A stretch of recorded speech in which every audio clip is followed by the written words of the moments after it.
Hello and welcome back to Fantasy Turf War, the coolest fantasy football league on the planet. I can say that because this league is based out of Antarctica this year, as our commish is on assignment. This is season 2, episode 26, overall episode 102. This is our Thanksgiving week show. We are streaming live anywhere you find us. Subscribe, like, or share our show or channel. You'll be thankful you did, and so will we. We appreciate you listening in and or contributing to conversations. When I say we, I am also talking about my awesome co-hosts. So let me bring them in. That would be Susan, the Gridiron Goddess, and Adam from Fantasy Couriers. Welcome, everybody. Welcome, welcome. I love this shirt, Adam. Festive, festive, festive. Me, I've just got a boring Star Wars shirt on again. So Well, please hey introduce everybody. yourselves. Susan. I'm Susan, the Gridiron Goddess. Find me on Instagram or TikTok. I am thankful to be here tonight. Woo, woo, woo. I'm Adam, Adam. DJ Dub of the Fantasy Couriers, and I've been wearing turkey shirts for the last week. I'm a teacher by trade, so I'm doing a whole turkey writing area. So I went on a site that won't be named that ships out of a country across the ocean that gives you t-shirts for $6, Temu, and got a whole bunch of shirts. So I've been wearing. It's been the highlight of the week for a bunch of kids. Like that's the cool. They have golf shirts and. It's been a fun week. I got some for Christmas coming up. I need to up my Halloween shirts. They are kind of weak because I do a pumpkin writing too. So, but yeah, I'm all turkeyed up. Gobble gobble. And I'm Cameron. I'm representing Shelter Dogs for Veterans. And usually my themed shirts always come around Christmas. So I have tons of Star Wars shirts to begin with, but I have a lot of Star Wars Christmas shirts as well. I was just telling my wife the other day, it's you know what? I've never seen a Thanksgiving Star Wars shirt. She's like, they're out there. Go look. It's I'm going to have to. I haven't. Not yet. And now it's a little too late for this week. It is a short week for many since this is Thanksgiving week. And it's also a short week for 8 NFL teams as they prepare for games either Thursday or Friday. So tell me, guys, are you guys the type of person that still has to watch football on Thanksgiving Day, regardless of any company you may be hosting or regardless of where your destination takes you? I generally have it on, but it's not like I'm sitting in front of it watching it. But if there's a TV where I am, yeah, I'll put it on. I mean, why not? Yeah. It's to me the football game is as important as people. A lot of our audience will be fine. The Macy's Day Parade. Most people can't miss a bunch of balloons walking down the street. But for me, I want to see. And now that the games are good because the Lions don't stink, and the Cowboys are the same Cowboys, but the Lions don't stink. It makes at least 2 good games in the afternoon. That it's a tradition. I grew up, we had Thanksgiving dinner. It was lunch, and then we were done in time to watch the football games. I married into a family that thinks lunchtime is 2:00. So that just doesn't work. Especially I think the first year or one of the first years, the Dolphins were playing during that time. And I was like, holy moly. And now what they do, because there's always a TV on somewhere, is we have this big long table. The TV's over there. So myself and my brother-in-law, both of whom are big football fans, we get the TV side of the game, and then everybody else sits somewhere else. So, but we get to see the games, and Nice. I help with any of my assistance. It's the running gag that we always help out. We're at my in-laws with dishes and stuff and cleaning up. Is that I do all my work in the morning. I'll help cut potatoes, put stuff in the oven, set the table, whatever. But come 1:00, that's my deal. If you don't ask me to help, I'm not being a jerk. I'll still help out. I still do. But it's hey, I'll throw my hands out, do everything I can because it's more interesting to me than Macy's. But my daughter wants to get there from Macy's, and my wife, and That's cool. Yeah, where I'm usually at, it sometimes rotates between one house or the other. I mean, I'd love to have the game on, be able to watch it, but then with as many people are in the house, it's kind of hard to listen to the game, so you almost kind of have to watch it, and that's almost just as effective as just bringing your cell phone and checking the score. So yeah, I'd love to watch it, but it's not like I can sit down and just be dedicated to watch it because if you're being host, then you gotta pay attention to everybody else and all the other things going on. And just like you, Adam, sometimes the meal time is early afternoon, mid-afternoon, something like that. So at least fortunately there are many games out there. So you've got to options of when you can watch. Maybe not be able to listen or watch watch all of them, but and then when they started adding the evening game, a lot of times when I was traveling a couple hours away for Thanksgiving, I at least could pick it up on the radio, and so at least that was there. But as we know, Thanksgiving isn't just about football. So what does Thanksgiving mean to you guys, Adam? What's kind of funny about me is I'm a Christmas guy.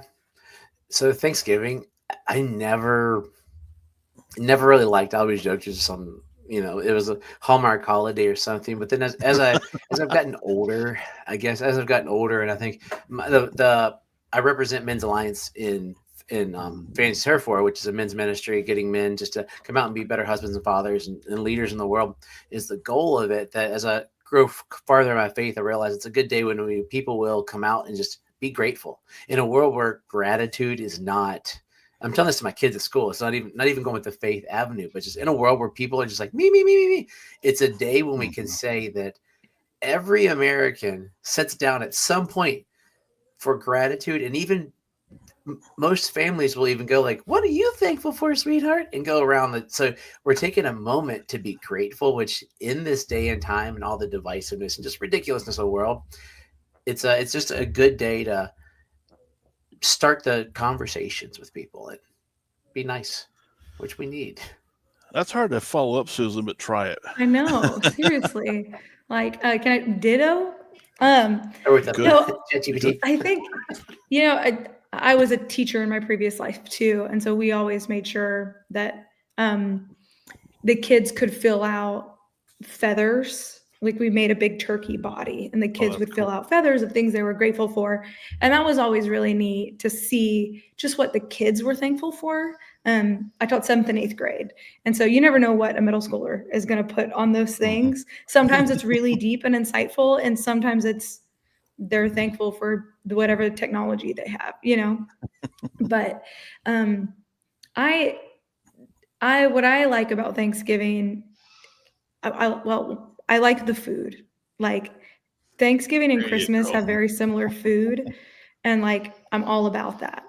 But really, it really is just another time to get to spend time together, and that is what's really great. We're gonna get to spend some time with some extended family this weekend that we don't see all the time because they live in Houston, and so that'll be really fun. And I'm excited and looking forward to that. That's cool. Yeah, Thanksgiving's for me. They've gone a lot of different twists and turns and things like that. To your point, Adam, everybody going around the room or around the table, stating something you're thankful for. I remember one year, and hopefully I won't get shamed by my family by this, but we did that. We went around the room, but we had a lot of people there, so to me, it kind of felt in retrospect that it took about 2 hours to go through that, and it shouldn't have. But when everybody, you can tell everybody is thankful for something, and when they're really taking the time in those kinds of forums and really thinking about it, it is meaningful. And for me, it's about reflection. It's about family and things like that. Yes, it's about the food. Yes, it's about football, because those things all go with it together as well. But there's also one year that it wasn't such a great year, but I was actually in the hospital having surgery that day. I went under, and when I came out of it, the Cowboys and Eagles game was almost over. It's like, wow, I missed it, guys. Come on, man. So not planning on that this year, of course, but that was interesting. But still, it comes down to family, friends, and remembrance and things like that. So fantastic, guys. But we do need to talk about football today. Can't let that go. But I think it is time for a critical PSA right now.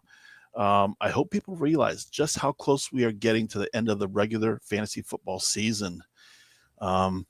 Seriously, many playoffs for fantasy take place weeks 16 and 17. That's not that far away, with week 13 coming up. However, here on Fantasy Turf War, as well as several others, start playoffs in week 15. So for Fantasy Turf War, as a reminder, 8 teams make the playoffs from 4 different divisions. That means only the top 2 advance. We're on the Yahoo platform, which does not handle this format at all. So this is where our illustrious commissioner takes the rosters and plugs them into a spreadsheet and then tracks the matchups off grid. He is the only person who has access to all 4 divisions.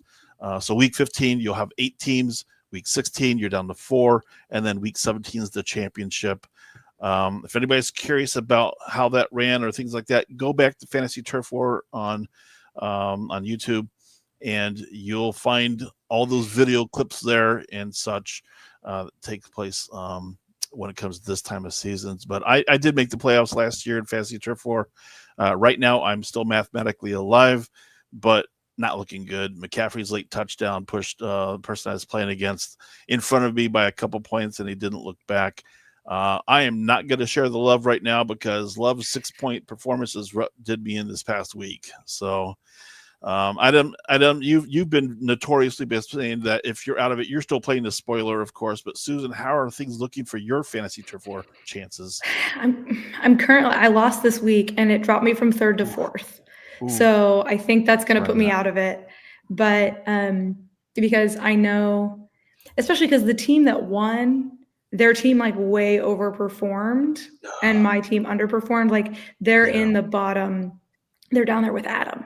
So like I should have beat this team, and I was counting on this win to try to like get me over the top, but I don't think it's going to happen this year. So close. So close. He's not as bad as I am.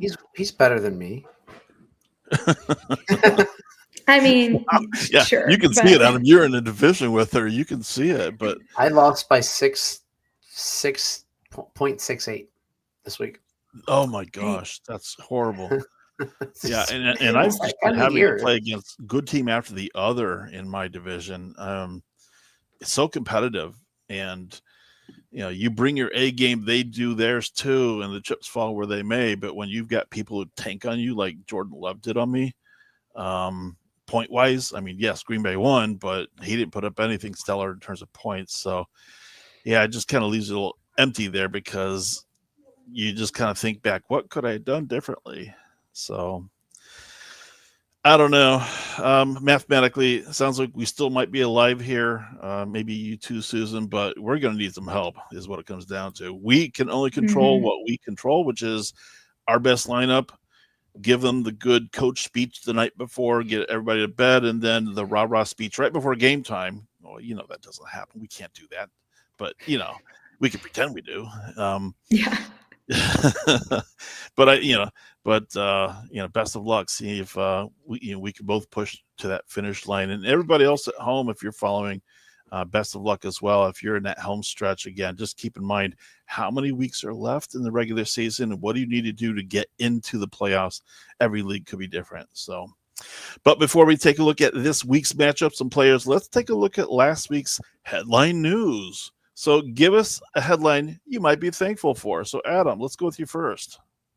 So last week I was talking with, I don't know if I talked on the air afterwards. I was looking at possibly trading for Daniel Jones, and I waited too long, and I didn't get him, which I'll be glad in May when I have draft capital. But then I had to start rooting for Shedeur Sanders because he's my dynasty third string on this really good team I have. So all of a sudden I care about the guy. It was an auction draft, and I got him for $7. And for a guy who could be a starting quarterback, I was like, sweet. So I was really vested in the stupid Raiders and the Browns game, which is putrid. Raiders versus the Browns. And then all of a sudden Shedeur wins. Shedeur was better, and I saw, because I watched him in the first game too, because that's when I was trying to weigh if I was going to trade for Daniel Jones, who had an okay game, came out, played the Chiefs. I think that's probably more of what we're going to get is the 181-2 or whatever. But Shedeur came out, completed just over 55% of his passes, 209 yards. But let's be honest, he cheated. Dylan Sampson had that really long that little bitty drop off to him, and then he ran, I think it was 59 yards, somewhere in there to get, a little over a quarter of Shedeur's yards. And Shedeur did have that dime that he dropped down around the 5-yard line. But the thing is, he's going to be the starting quarterback next week. What I did see is the thing that we're worried about with Shedeur was the time. Like they said, the first week when he played and in college, even he held the ball for 3 seconds. This week he was getting it out 1.5, 1 and it was somewhere in there seconds. So if that continues, and they give him a chance and some guys to throw to, like Judy could be a possibility. I like Tillman a lot, who hasn't done much. Fannin, he's awesome. They could do a great Sonic and Knuckles with Samson and Judkins there. And not to mention, every time they got to the 2-yard line, what did they do? Oh, Judkins. Let's do a wildcat with Judkins. Shador could have had 3 touchdowns. Like easily had 3 touchdowns or 3 handle, been involved there, but it just seems like and so he's got the start. I think they'll let him start for the rest of the year because Dylan Gabriel didn't do anything to keep the ball, to excite people. Shador puts butts in seats. So if you're going to be the same guy, let's put the butts in the seats.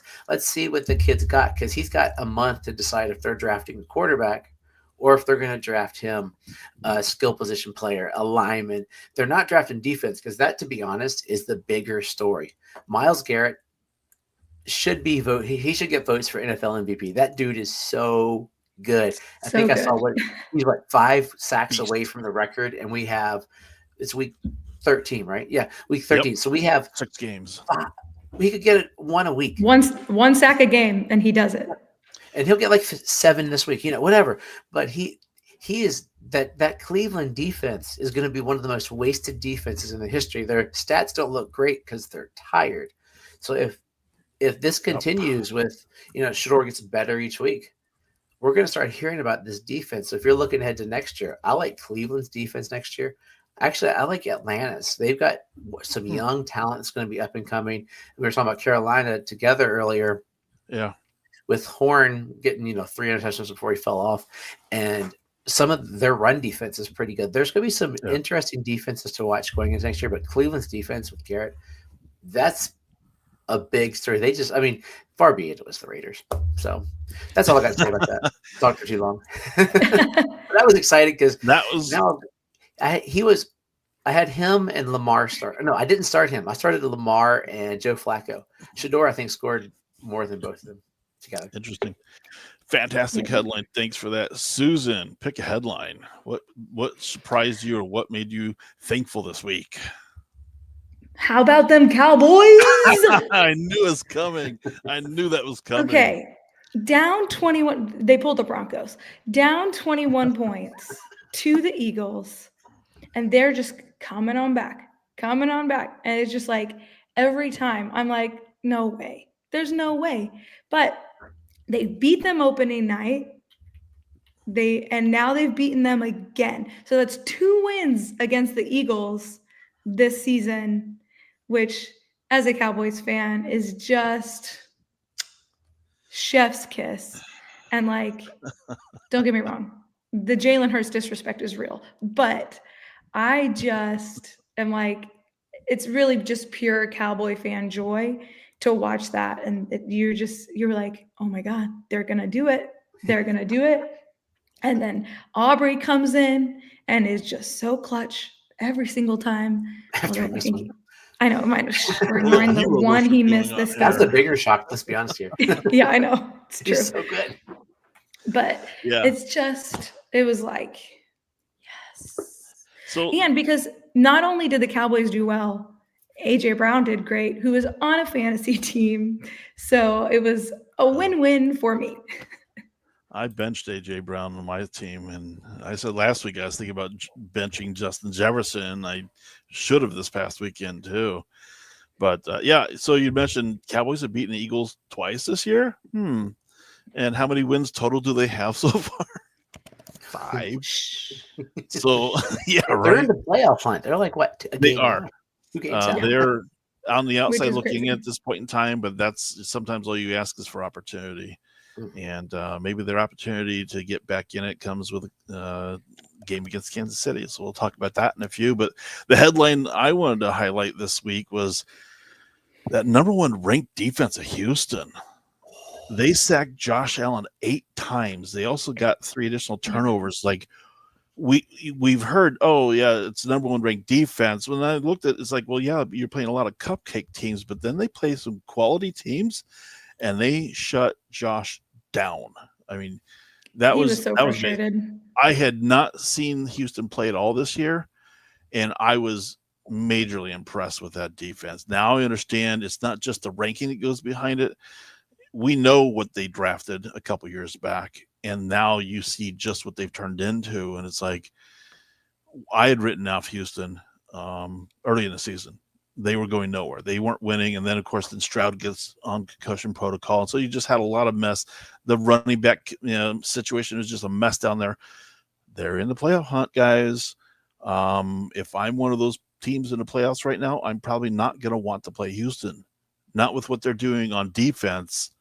And now when they start getting some of the offense back in line, that could be a force to be reckoned with. No, thank you. I will pass on that if I'm playing against Houston. So that's incredible. Colts, the Colts, Chiefs, Chargers, Colts have to play the Texans.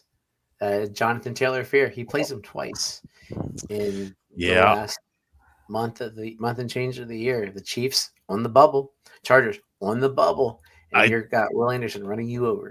I think what we saw though, when Houston decides that they want to control a game, they shut down the running back. And that's what people have figured out against the Colts. You shut down Jonathan Taylor, there goes not all the team, but some of the team at that point in time, and it forces the teams to reconfigure. So, oh wow, okay, well that was cool. Great headlines, guys. Way to pick good ones this week as well. So now let's take a word from our sponsor. Let's take a quick time out to shout out our partners at Alpha Clash, the indie comic book trading card game that turns every game in a turn every match into a lore-driven battle for glory. Woof, sorry, y'all. In the Alpha Clash universe, superpowered contenders collide in a fast-paced game that perfectly blends fun and competition. Build your deck, unleash devastating abilities, and outmaneuver your opponent in a game that's as much about brains as it is about bold moves. The artwork will pull you in, the gameplay will keep you coming back, and the growing global community awaits. Head to alphaclashtcg.com and start your journey today. That's alphaclashtcg.com. It's time to enter the clash. As always, well done, Susan. Adam, well illustrated. I went to go see Jeff Denham over the weekend. They had a special section just for Deaf Ed. Adam, you could do that. I'm sure you could with that animation. It looked just like it. I swear it did. 1 week we have to have her record the commercial while watching me. That'd be like an outtake. Oh, mercy. So let's talk about what's coming up here, guys. It used to be just 2 games on Thanksgiving for the longest time. It's that traditional Lions game at home, and then that mid-afternoon game with the Cowboys, and now we've had Thanksgiving night game for a few years now. And then, of course, now don't forget about the Friday game. That surprises everybody. But so question, friend or foe of the Friday game? I mean, I'm personally not a fan of Black Friday's game format. It's like, where do you guys sit on this topic, guys? Black Friday game. So last year I liked it. Go ahead. Oh, sorry. Well, last year I liked it because the Dolphins were playing. Well, now, to be honest, I think that weekend, what it makes Sunday of this weekend is kind of because you've already got a bunch of teams wiped out. So you're down to Sunday. It's kind of like there's less going on because then you still have Sunday night, Monday night. And I love classic Cowboys, Lions, whatever it is that day. It's just the cash grab. So you got the Thursday night and then Fridays. I'm glad, a little happier now because my parents will have Prime now that I can watch it on. Whereas some of I think it's Prime. It is. In the last couple of years, they hadn't had it because they cut the cord. So I'm like, I can't watch the game. But and I was raised in a family where my brother and I love football, so they let football be on. So we'll watch it. Lunch will be before 3:30. So, Susan? Yeah, I don't mind it. I'm not a Black Friday shopper, so I'm happy to watch more football on a day off. Friday's Friday's Thanksgiving with my parents, so that's why it's a different kind of. So Thursdays are football, Fridays with my parents. So I get 2 days of Thanksgiving. So nice. Yeah, I mean, Black Friday's changed an awful lot. It used to be just, it's just Friday only. People wait outside at 3 or 4 in the morning for the doors to open, and then then the a lot of the major retailers decide, oh, we're going to get a jump start. We're going to open up our doors at 5 or 6 on Thursday night instead. And so, I mean, it used to be that you were out shopping on Black Friday, so you had all these other things going on. You're not going to be home to watch a game, but shopping isn't going down that route, and it hasn't been for some time. So, I think it is a cash grab. That it's like, oh, let's find a new way to get some additional revenue by having Amazon Prime sponsor it, be it on their network, and then we'll see exactly how many people actually watch it. Well, you're at least going to have some people watch it because they like football. I mean, we're football fans, otherwise we wouldn't be here. So we're going to probably watch it if we have the ability to. But it's like, boy, I don't know. Friday, it doesn't feel like a football game unless it's high school on Friday night, or maybe college. It's usually those like Virginia Tech in our state is big that day, or some it's usually like those in-state rivalry. This weekend you got the Iron Bowl, you got the Virginia game, you got a lot of what is it? Friday the big game is going to be the Lane Kiffin Bowl down in Mississippi, because he's debating how much money he's going to make, kind of deals. So we do have 4 big games on the schedule, and pretty much every game the commentator said, oh, they really hit it this time with all these matchups. So let's talk about those matchups then. We've got that first game. It's Packers at Lions, and Detroit's favored by 2.5. They're at home. Susan, who do you pick in that game? So I think I'm going to have to I saw you put in some stats about how the Lions what did you put in there? Detroit has lost every Thanksgiving Day game since 2016. It's a 6-18 record since 2000.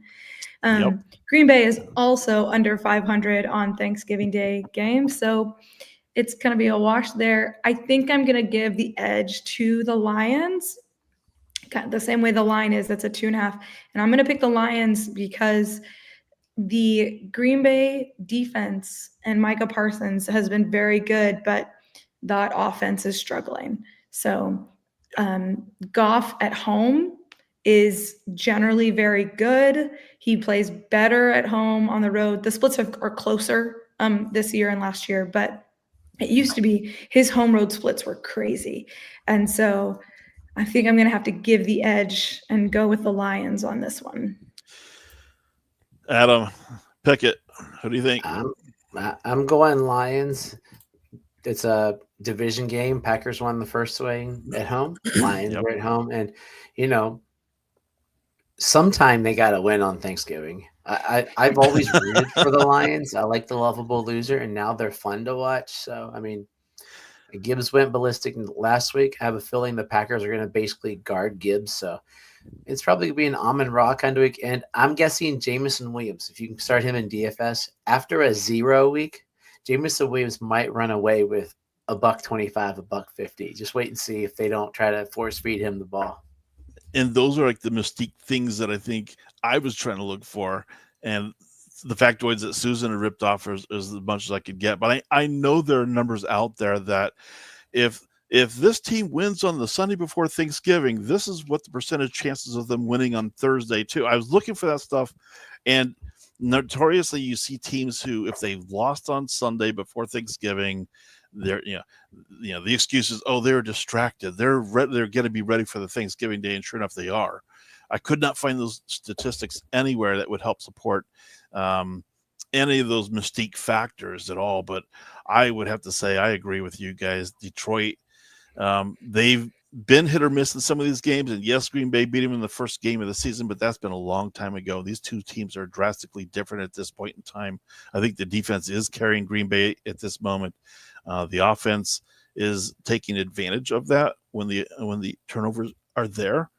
But I'd love this to be a high-scoring game because I've got players on both teams in my fantasy leagues. But you could easily see this as being a 20-point blowout easily. So, again, I'm picking Detroit on that one as well. All right, let's look at the mid-afternoon game on Thursday. Chiefs at Cowboys. KC is favored by 3 at Dallas. Adam, how do you see this play out? Little Jimmy Oh,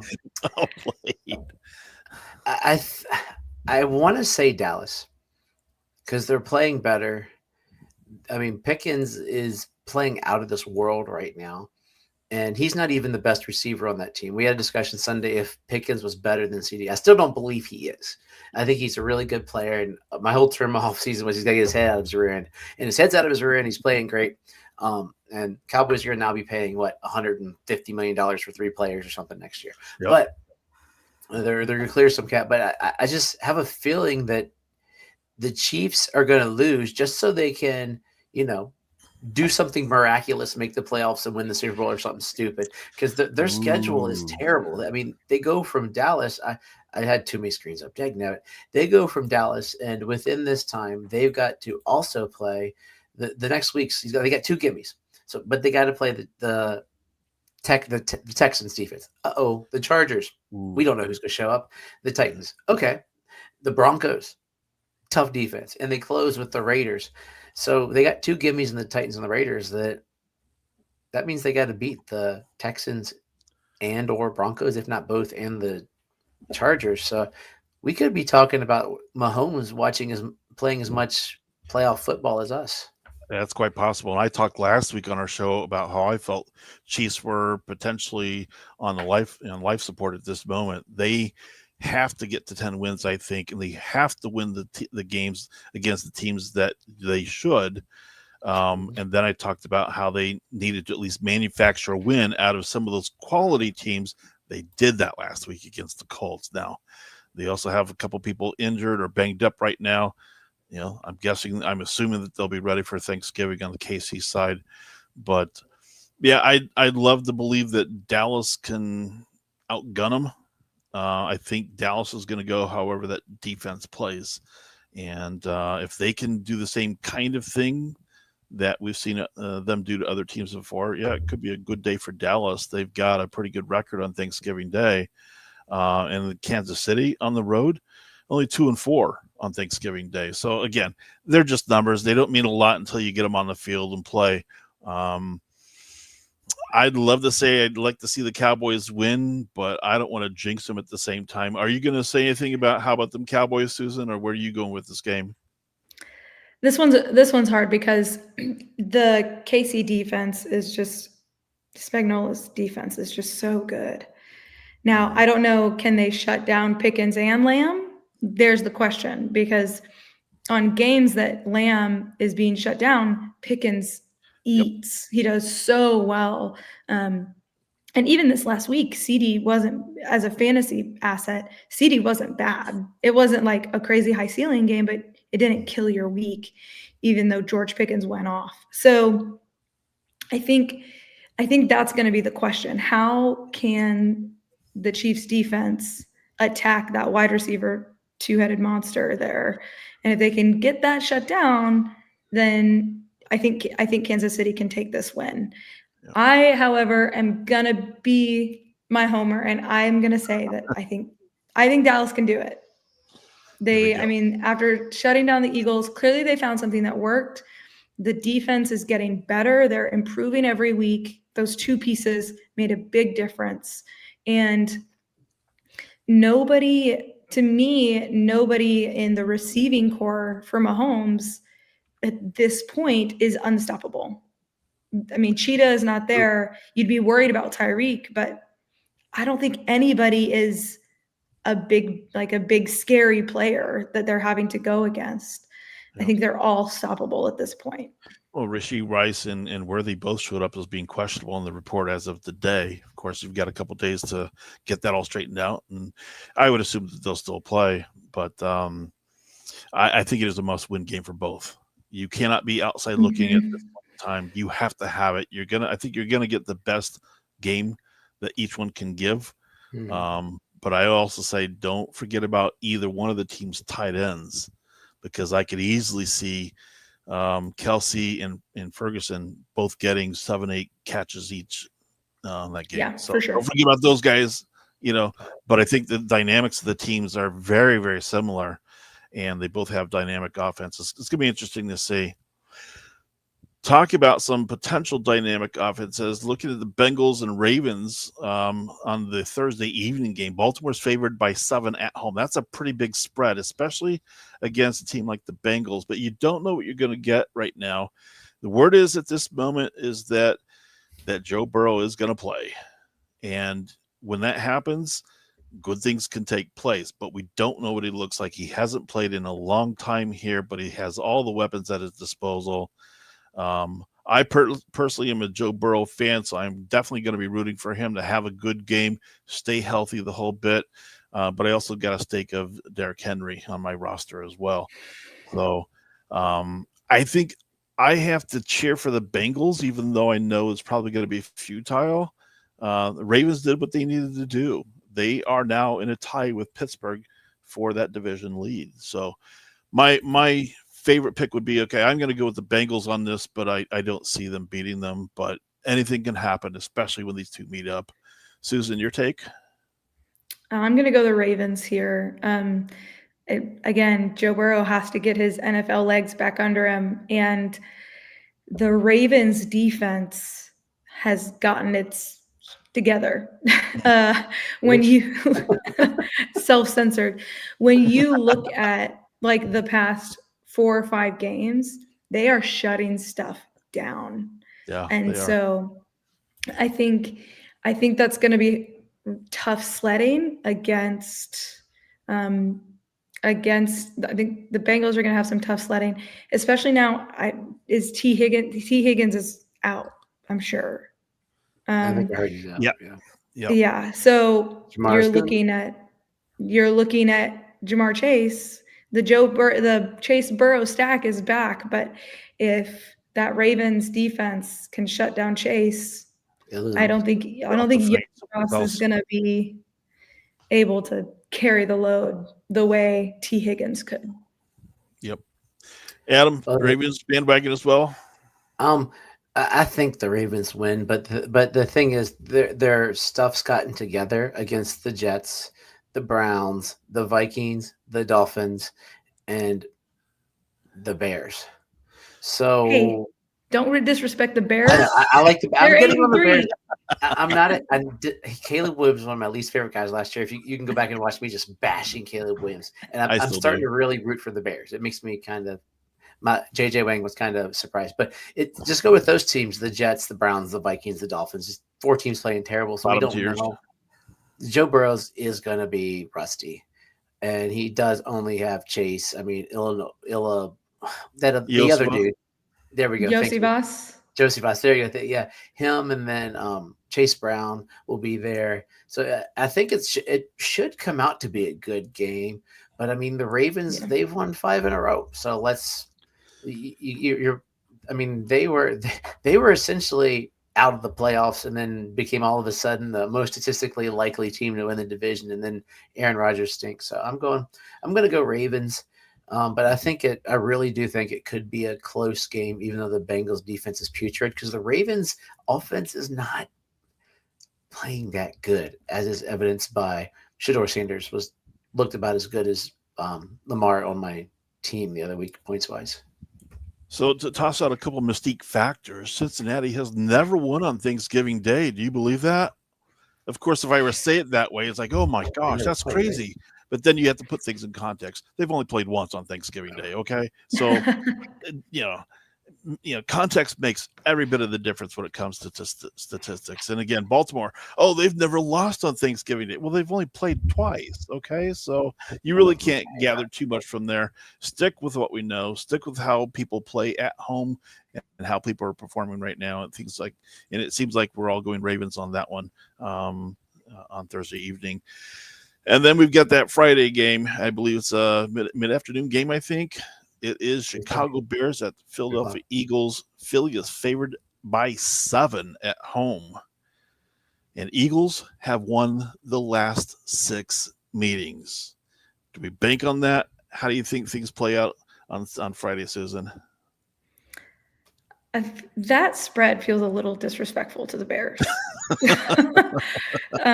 Wow, that's way bigger than I thought it was going to be. What do they know that we don't know? That was rigged. Look at the opponents that Chicago's played. I think that probably tells you a lot there. Yeah, I am going to go the Eagles here. They're coming off an embarrassing loss to Dallas, and I think they're going to want to redeem themselves.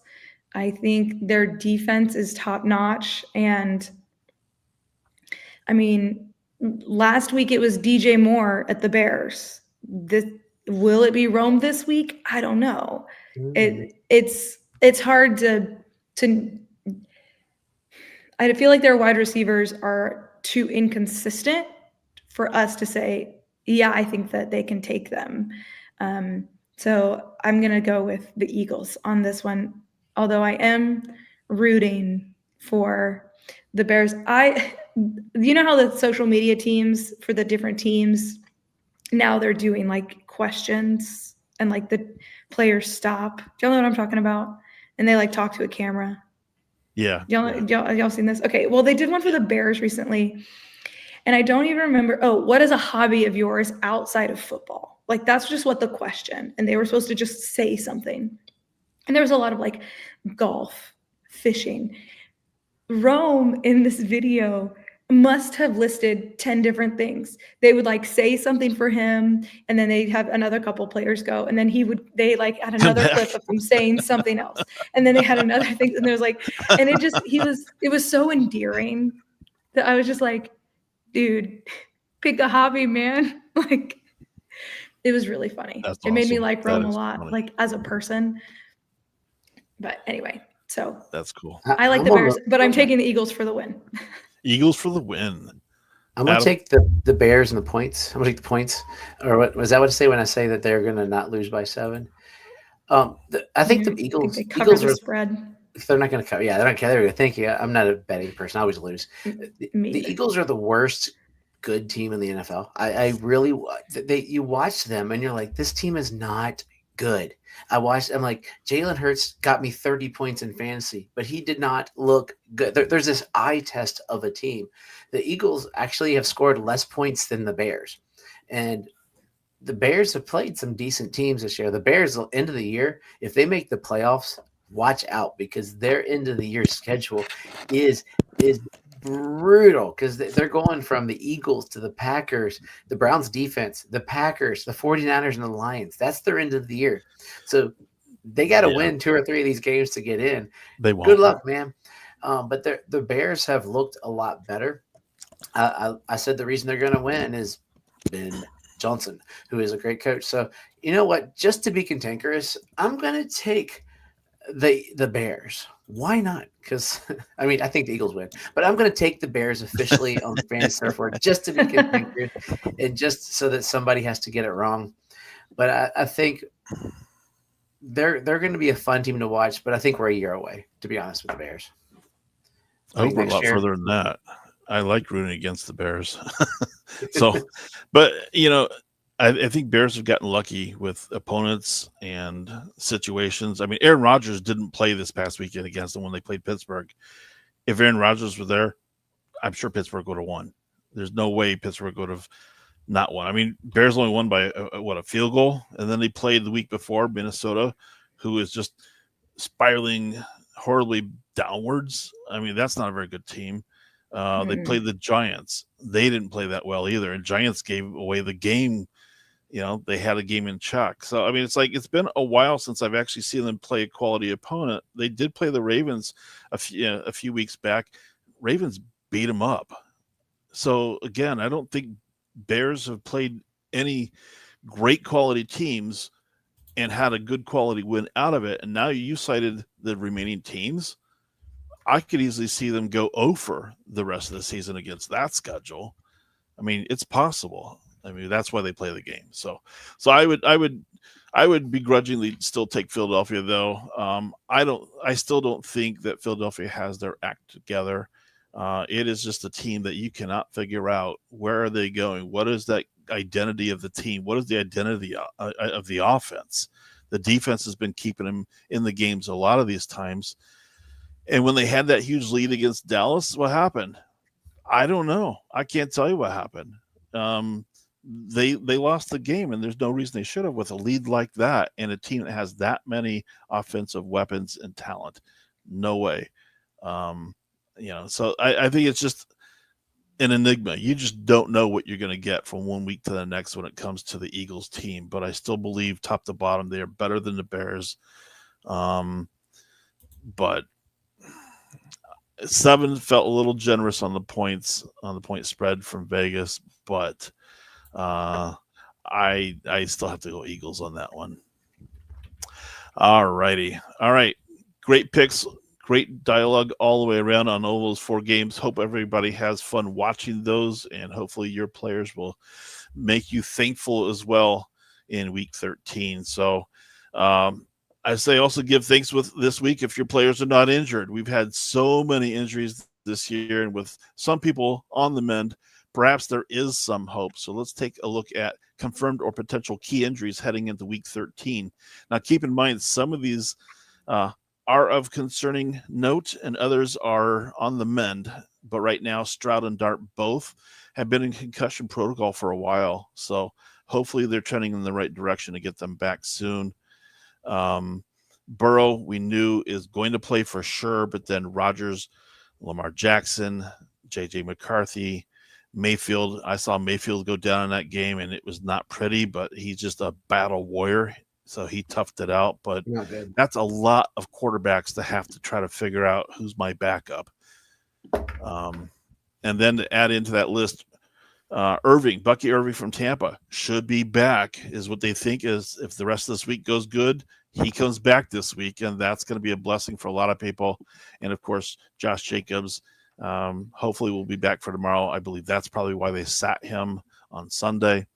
And then Gianti from Vegas, one of the bigger names there. Mentioned earlier, Rice and Worthy from Kansas City, both receivers, popped up as being questionable. So did Pickens. So again, it's going to be interesting who's actually going to be suited up and ready to go and who was not. So those are among the bigger injuries. On that note, we have a few that have been lingering out there for some time. But again, do the needful at home. Check your players. Check your player statuses. Don't make assumptions. Don't leave it up to little Jimmy. He's not always right. We'll talk about that in a little bit. But so with the bye weeks, nobody on bye week this week. So you should have full strength as long as your injuries are in check. So let's take a check on the waiver wire, or as I will call it this week.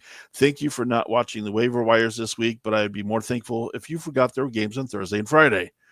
And I've done that before. So as always, your situation at home would likely dictate who or if you should even pick up some of the players that may or may not be available in your league. I would also toss in, check to see when your playoffs are and what your team looks like then. I discovered this morning that I've got a team that has 2 receivers on bye week 14, and I have very little backup. It's like, yeah, I better fix that now. So do the needful, guys. All right, let's start with Susan. Looking out there, who are you going to be thankful for if you get them from the waiver wire to your roster this week? I am going to be thankful for Jaden Higgins, rookie wide receiver for the Texans. He has had, let's see, week 10 versus Jacksonville, 7 targets, 5 receptions. Week 11 versus Tennessee, 7 targets, 4 receptions. Week 12 versus Buffalo, 9 targets, 4 receptions. But he's had touchdowns week 8, week 10, week 12. They're playing the Colts this week. They are a lower ranked defense against wide receivers. If you're playing the matchup versus the position, he is clearly needed. I think he is in the process of taking Christian Kirk's job. So Nico is there. Higgins is opening himself up to be that wide receiver too. The question mark there is who is going to be the quarterback. Is Stroud coming back, or is Mills getting another week? But still, I am going after Jaden Higgins on the waiver wire this week. I love that call. And he is only 24% rostered. Yeah, you could see it even in the actual game last Thursday. You could see he was getting a lot of attention. They showed lots of trust. Yes, it was David Mills throwing to him, so I'm curious where that chemistry is going to lie when Stroud gets back into the helm. But he definitely seemed like he was going to be the wide receiver too going forward. I don't see how they could not do that. Great pick out there, Adam. Who would you be thankful for this week if you could pick him up? I'm going to go a homer pick, sort of to a point, but a guy to keep an eye on because the tight ends are not that great. You got Trey McBride, and then you might throw in an occasional Kelsey's been pretty consistent, and then it's like, but Darren Waller's been on IR for most of the season. And when Darren Waller was in for Tua just decided last year he was going to throw to the tight end. That the tight end was going to be someone that he was going to throw to, and Jonnu Smith had a stellar year. All Darren Waller did until he got hurt was score 2 touchdowns, 1 touchdown, 1 touchdown. And that's what you need a tight end to do. So apparently he's being targeted in the end zone. He caught all but two targets. He had, a whopping 12 targets in 3 weeks and he got hurt. So you're worried about that. But with Tua looking that way and Waller coming back and the tight end landscape the way it is, and he's only on 29% of the teams, most of us right now are throwing in and praying that, Mason Taylor, a rookie tight end who I've had to start him because It's a little depleted out there of what's there. So it's worth a shot as you're going. And the Dolphins are playing the Saints. It's nothing spectacular. So he's worth a shot there, especially considering that he was a pretty consistent player for scoring in those weeks. And that's really for a tight end. You're good. A great week is like 30 yards and a touchdown for your average non-Trey McBride tight end. So 29%, he's available there. A lot of people dropped him because they might not have IR spots and whatnot. Well, toss in Miami just is coming off their bye week as well. So people are rested. People are now getting healthy again. So they're only half stink. They could make some noise. Yeah, they could certainly make some noise. The person I'd be thankful for, and others might be as well, would be if they would pick up Neal from New Orleans. He's only 4% rostered, so not many people know about him. I had him circled on my radar several weeks back when Kendre Miller had gone down on injury for the season. I always thought that Kendre Miller was going to be like the heir apparent, that when Kamara was going into the sunset, Miller would be the right guy. And it's like, well, he's gone for the season now. Who else is out there? Who's next? And Neal popped up on the radar.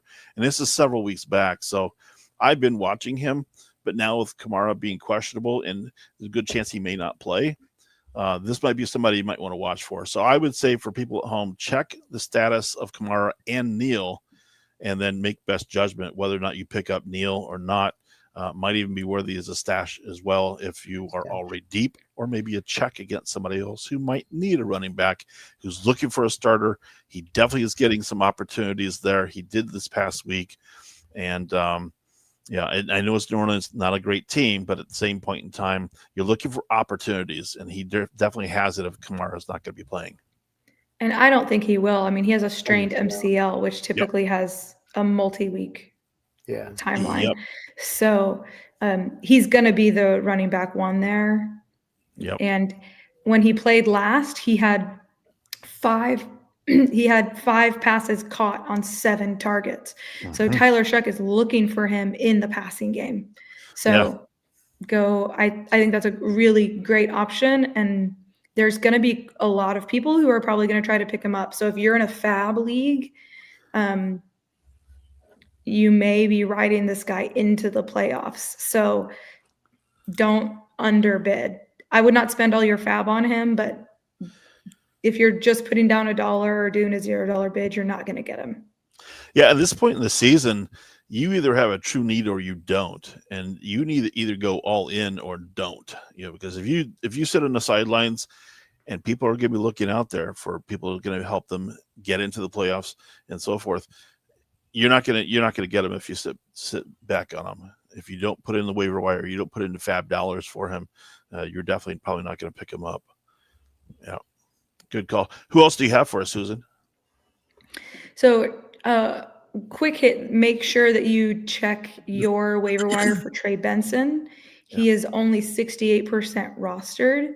He should be coming back I think the plan is to come back this week because Amari Mercado is out, and now Bam Knight could possibly not play this week. So that Arizona team needs him back. So double check he's still available in a quarter of leagues plus. So make sure you're looking for him. But I talked about him earlier. Andre Iosivas of the Bengals is now the wide receiver 2 for Joe Burrow. The Ravens are going to do their best to shut down Jamar Chase, which is going to leave Iosivas open. And the tight end there is Noah Fant. He wasn't super involved when Chase was suspended. So I just go get Iosivas off the wire because who knows how long Tiggins is going to be out. Concussions are seeming to last a little longer. This go around, is that what it was? Was it a concussion for? Okay. Yeah, they're seeming to last a little longer this season, more than just a typical single game. So I think he's going to end up being a multi-week play for your roster as you head into playoffs. And he is only 35% rostered. Yeah, Burrow loves to swing it and sling the ball, so he's going to have to throw to somebody, and it can't all go to Chase. But yeah, good quality pickup there. Adam, who else do you have for us? We've talked about a lot every week, and he keeps performing, and that's DK, especially if you're in kick punt return leagues. I got even a kick punt return league. I set a record, so I had him, I had Gibbs, and I had JSN. Oh, geez. I scored 286 or something, 68. One of those two numbers. I just obliterated my buddy. But we've mentioned him a lot. He's still only owned at 23%, and the Titans are playing better. He seems to be the favorite. I mean, they're not throwing for a bajillion yards. He had 44 yards and touchdown other than the special team stuff. But he seems to be someone who is Cam Ward starting to like. But you just made me think, and I went to look real quick because you're looking at that like quarterback like down list that we're looking at. I mean, I did question JJ McCarthy. I think he's been out for like the last couple of months or so, the way he's playing. So it doesn't matter if he's gone. But Kirk Cousins. Kirk Cousins is only owned in 20% of league. Everyone still has the stink of Kirk Cousins just being terrible. And yeah, Kirk Cousins slaughtered me in a couple of leagues with his terribleness. He's only owned in 20%. He is starting the rest of the season.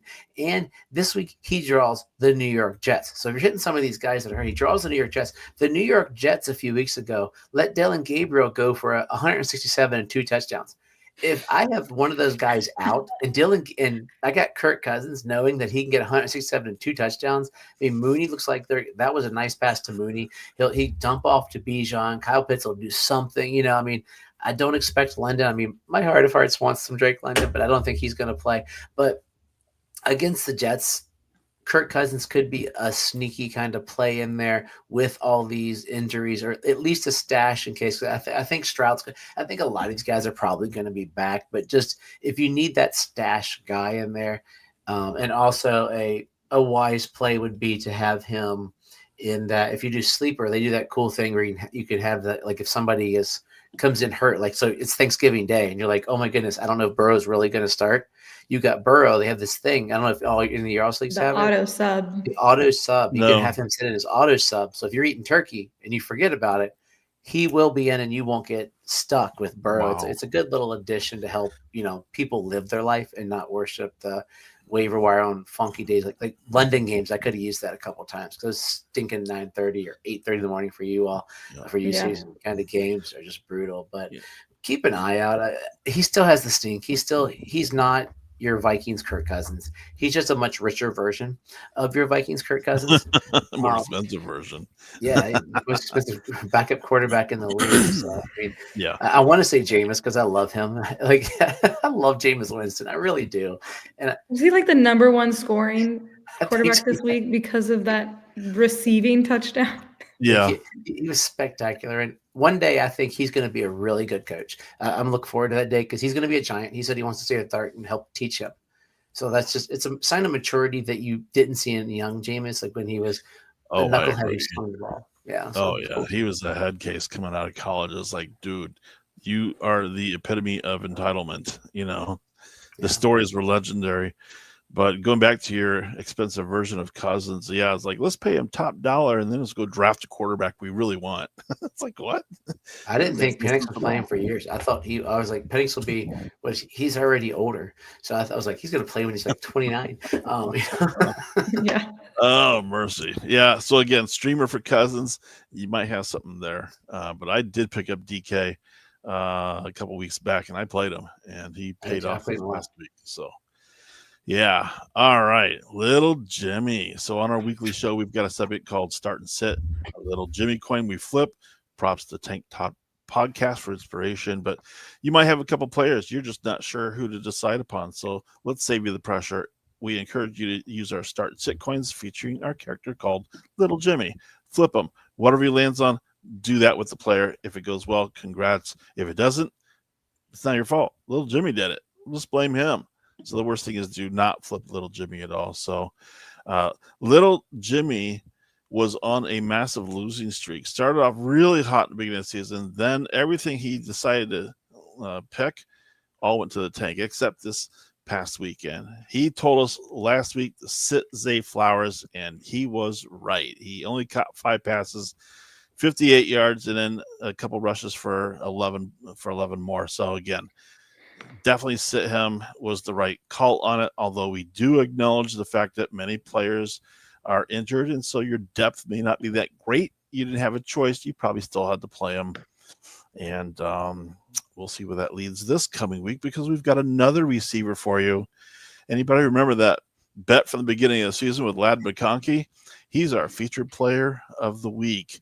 So on the season, 644 receiving yards on 55 catches, 84 targets, 4 touchdowns. They are at home against Vegas, and he's projected for 12.71 standard scoring points. So again, keep in mind standard versus half PPR versus full PPR. So translated in the standard world, you're looking at 60 yards, 70 yards at a touchdown. Is it possible?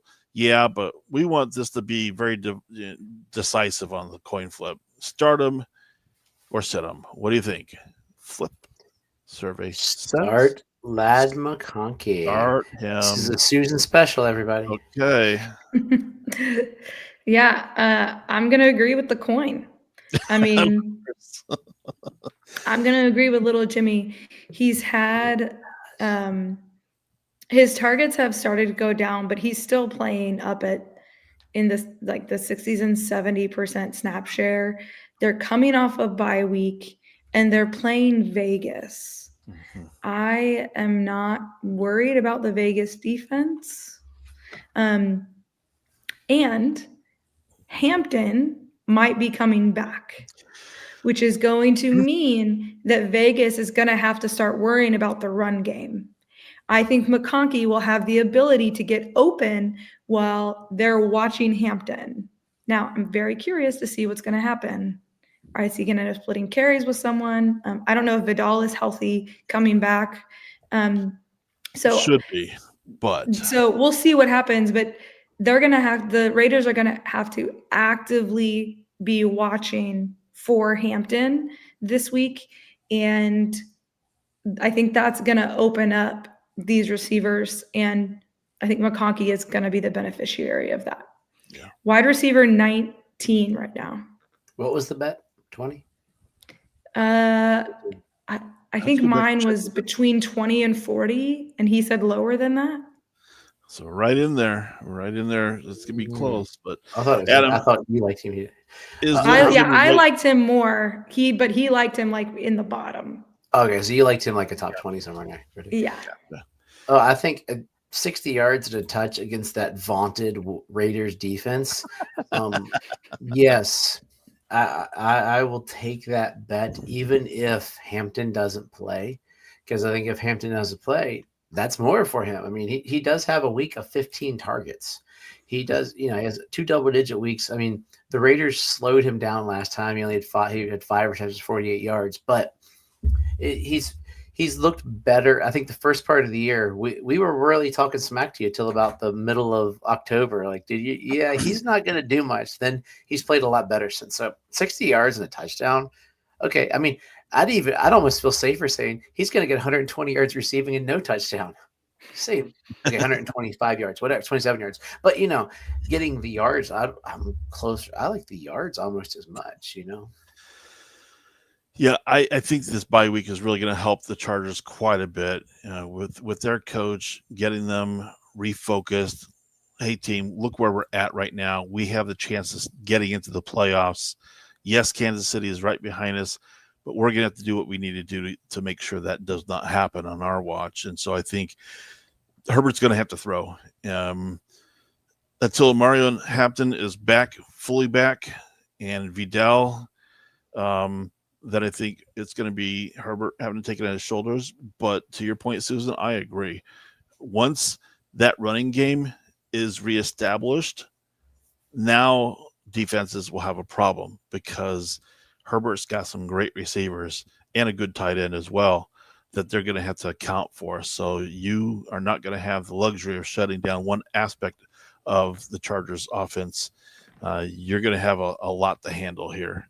And I do like the fact that Chargers are coming up on a schedule where they'll have to play Kansas City, and they've had their number 2.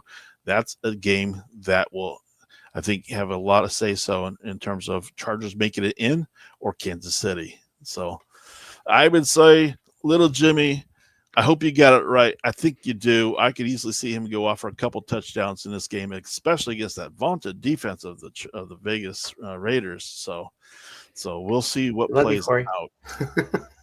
We'll see what plays itself out. So let's take a look at the chat room. Yeah, Pop went in. Hey, sis. That's my sister. But no help for you this week. I got to play you in 2 different games. So I would say good luck, but I really don't mean it. I really don't. So I got to take it to you. All right, let's move on. Okay. Question about the playoffs. I know Dan was in the league last year. It's going to be similar as we did last year as well. Top 2 from each of the 4 divisions go on. They'll get seeded, and then you have 8, 4, and 2 to the championship week. So the playoffs will start week 15. Again, anybody who's curious can also go back to last year's videos that broke down the playoffs week by week of how each of those guys did. So, all right. Hopefully that'll answer your question. And then we've got the next one here. We're looking at Herbert, Burrow, Brissett. Ooh, CMC, JT, QJ, Moody, Monty, Hendo. My gosh, is this guy loaded? I've been watching this for a bit. It's been on the thread for about a half hour. So I've been looking through it. Basically, he wants us to start his team. So here we go. I'll give you a start. You'll tell me what you think. I think you're Herbert. You want to start Herbert, Burrow, toss a coin. I'm gonna go with Burrow just because I like him. You're gonna start CMC and you're gonna start Jonathan Taylor because they are by far the best players on your team. Absolutely. You're gonna start Puka because he is the second best receiver in football right now, and you're probably going to start Tet. And then Tyler Warren is just – I got to say Tyler Warren because Brock Bowers sucked. You're going to do that. So I think for now that's your 2-2-2 that I think he's looking for. I don't know where 2 flexes. If we got to start 2 flexes within there, then we'll probably throw in Judkins and Woody probably because they're running backs and they'll get – or Trevion Henderson probably and Judkins. What do y'all think? Best bet there. I like where a lot of that went. I think the biggest question right now comes down to Burrow. If he's going to be rusty, then you know what you're going to get with Herbert and Brissett. So maybe you go that route if you're not confident about what Burrow brings to the game. CMC and JT, you cannot go wrong with that. I love the trio of Quentin on top of that. Puka, for sure. That's not even a question there. Tet, he's had some good games, but then he goes quiet for a bit, I do like where Franklin's going, so that might be an interesting toss in to go Franklin on that. And then we talked about Higgins. Susan, that was one of your picks. Is this T Higgins or J Higgins? Oh, that's a good question. T Higgins, based on if I would go T Higgins, then no. But if it's the other from Houston, then this is going to be an interesting choice between Higgins, Franklin, and Tat. But I also agree with the take on Warren versus Bowers. Vegas has not leveraged Bowers properly, but the week off that they've had might give them reason to rethink how they're doing things out there in Vegas. Suze? Well, and they're playing the Chargers, so I think Bowers is going to be needed. I might flex Bowers Interesting take. as opposed As to opposed to one of the others. Higgins or Franklin. Higgins and Franklin neither are the first read on their offense, and Bowers is. So I think Yeah. I know that things have been questionable, but I think I would flex Bowers. And who are the Browns playing? Oh my darn! I just had that up. Okay, hold on. They're playing the Oh, come on, Adam. I had them. I got it. San Francisco. 49ers, They're playing the 49ers, which I feel like have been not crazy. So Carbon copy of last night's game, I feel. Good defense, but not as great an offense to keep toe-to-toe with San Fran. So, yeah, I think I like starting Quinshon Judkins and Bowers in the flex. Mm-hmm. And then the supplement to that one from the same person, have Herbert and Brissett. He wants to keep Jalen Reed is the gist of this one, and all three quarterbacks. But to do that, he's going to drop Franklin and Monty for 3 quarterbacks and Reed. Mm-hmm. I don't know what you guys. Reed to me is droppable. He's a Packers receiver. I agree. Reed is not going to help you in your fantasy playoffs. No. Mm-mm. The schedule and plus too many mouths to feed, and the offense has really not done much the last many weeks. Having Reed is not going to be your answer, I don't think. And then it's a one quarterback league, and you have Herbert, Burrow, and Brissett. He's talking about keeping Brissett as like a keep away. If you've got to drop someone, and Brissett, you probably are, mainly because he's playing the Buccaneers, the Rams, the Texans the next 3 weeks. Then he's got the Falcons, who aren't great but aren't terrible. But I mean, if you make it to the championship game, you might want to start him because he's playing the Bengals. But the Bengals are also playing the Cardinals, so you're gonna have Burrow. So it's a keep away kind of thing. You don't want to drop. He talked about dropping Montgomery. I went and dropped Montgomery. I think if you got to drop him, you got to drop Brissett of the 3, and Reed. I mean, I don't want to, but this is a point where there's defense. He makes a good point that it got to be defense. So that's the follow-up question. You don't have to worry about putting up there. His follow-up question was, should I let Reed and Brissett go if you have to? That's the 2 of that bunch of people. Yeah. Good takes all the way around, I think, on that. Yeah. I love the in-depth questions we're getting and such. And I love the thought process that you guys put into it as well, who you would keep and not keep, and for what reason. So well done there. I don't see any other thoughts or questions or needs out there in the chat room, but we do appreciate everybody who's contributed again this week. All right, any other parting shots before we start closing things out? I don't think so, besides Adam getting some love here in the chat. Let's go. My buddy Travis, with me right there in the bottom corner of his picture, that hairy long guy. If you look really close, you can see me there with him at a weekend woods thing we do. My parting shots here would be for everybody. If you are traveling, please be safe. It's one of those holidays that you don't want to remember for the wrong reasons. Football is fun. Football is part of the day. Family and friends always contribute to the mayhem, but also to the memories as well. And just be safe. All right. Any other parting shots? Anyone? We're good. Okay. Just say keep checking your teams, even if you're out. I got 2 teams that are eliminated. I put in a waiver in Fantasy Turf War. There you go. Because thank you, Bucky Irving, for wrecking my season in a couple of teams. Now you better play this week and score me lots of points. But keep playing. That's really my thing. Is keep playing. It's competitive. I got one guy who in a league he beat me because his team, I forget who he had, that just went ballistic. But he as opposed to dropping a player to start someone, he put in an empty slot. And to me, there's a game show. I busted his chops. We have this little thing within our league that if you make if you pick a guy that's already been drafted, or you're the first to pick somebody, there's a bag of shots, and they're just terrible. Like the grossest thing. Somebody went and bought them, and luckily I'm smart because I don't like shots. So I had like 1 in the last 2 years, and they were terrible. Like 99 apples or something gross. But It's terrible. It's like liquid jet fuel. But I just threw that up there because to me, that's, sometimes you got to make that choice. It's gamesmanship. There's just a certain thing about the game itself. Yeah. Yes. I mean, you don't go Monopoly because you don't have the money, skip over Marvin Gardens. You got to land on Marvin Gardens. Yep. For sure. All right. Well, that's going to do it for us. Thank you so much for joining us. And if people at home, if you feel like you get value out of this show, make sure you hit that like button, subscribe, share the show with everybody you know. And as always, I had lots of fun tonight. Lots to be thankful for here on personal notes as well. But with my partners in crime, where can I find you, Susan? All right. Instagram and TikTok right here. This handle. Ask me questions if you've got them. I'm here to answer them.